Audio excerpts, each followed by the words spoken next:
I'm Laura Vitale. On this episode of Laura in the Kitchen, I'm going to show you how to make berry crisp. It's absolutely delicious. It's really easy to make. Let me take you over the ingredients so we can get started. You're going to need some mixed berries, some unsalted butter. It's important that's very cold. Some all-purpose flour. These are some old-fashioned rolled oats, baking powder, some almonds, salt, regular granulated sugar, brown sugar, cornstarch, and an orange. So let's get this started. Get your oven preheated to 375, get that ready for you. Take a baking sheet, line it with some aluminum foil because we're going to bake this on the baking sheet because any chance that the juices are going to overflow, it gets onto your aluminum foil and now your baking sheet. Easy cleanup. I think of everything. So in this bowl, we're going to get started with the filling. You can do this with just strawberries, with just raspberries, with just blackberries. I've done this with peaches, with whatever you want, it works. The sugar, the cornstarch, this kind of thickens up all the juices that comes out of the berries and makes it nice and syrupy and thick. And I'm going to zest in an entire orange, and I'm also going to juice it. That's the last of the juice. And then just mix everything together. That looks good. And as you can see, I leave my strawberries pretty much whole. If they're like a medium size, I have them. If they're small, I just leave them whole, and if they're really big, I quarter them because I don't like having everything kind of such a small pieces that you can't even detect what's in it. So now that I have that in my baking dish, we're going to make the topping, and I make it in the same bowl. There is no need to get another bowl dirty when it's all going to the same place.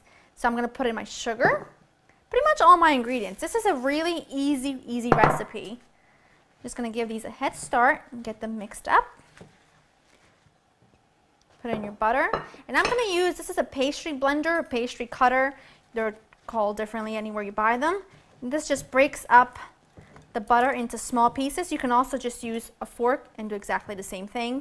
This just makes it a little bit easier.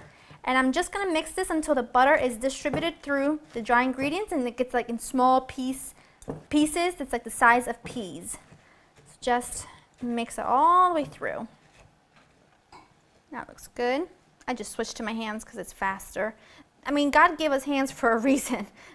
They're the best tools in the kitchen. I tell you, there's nothing you can't do with your hands that you can do with a mixer or anything like that. So now I'm just going to scatter my topping all over my berries, trying to get it nice and even.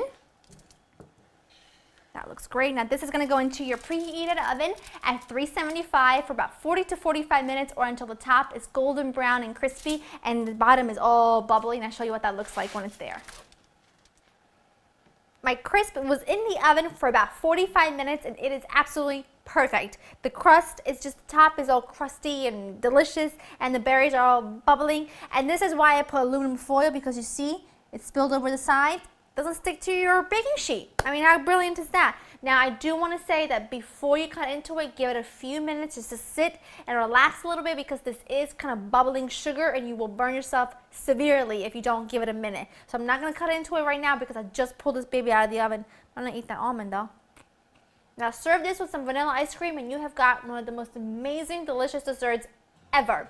I hope you enjoyed spending time with me. Go to www.laurinthekitchen.com to get the recipe, and I'll see you next time on another almond. Bye-bye.